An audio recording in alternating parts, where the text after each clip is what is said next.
అందరికీ నమస్కారం. ధనుర్మాసంలో చేయకూడని పనులు. నెలగంట పెట్టిన రోజు నుండి శుభకార్యములు లాంటివి నిర్వహించకూడదు. వివాహ కార్యక్రమాలు, నిశ్చితార్థాలు, వధూవరుల వివాహాలు చేయకూడదు. ముఖ్యంగా ఇంటి నిర్మాణాలు, ఇల్లు కొనడం, గృహప్రవేశాలు చేయకూడదు. ధనుర్మాసం మొత్తం భగవంతుని ఆరాధనకు మాత్రమే అనుకూల సమయం. తెలుగువారు ఈ నెలలో ఎలాంటి పెళ్లిళ్ళు తలపెట్టరు.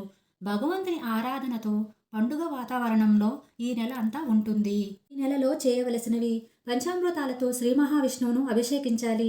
అభిషేకానికి శంఖం ఉపయోగించడం మంచిది.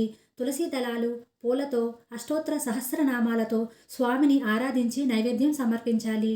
విష్ణు కథలను చదవడం, తిరుప్పావై పఠించడం, గజేంద్ర మోక్షం, భగవద్గీత చదవడం ఈ నెల రోజులు చేయాలి. అలా చేయలేని వారు 15 రోజులు, 8 రోజులు లేదా కనీసం ఒక రోజైనా ఆచరించవచ్చు. వ్రతాచరణ తర్వాత బ్రహ్మచారికి దానమిస్తూ ఆశీస్సులు అందుకోవాలి.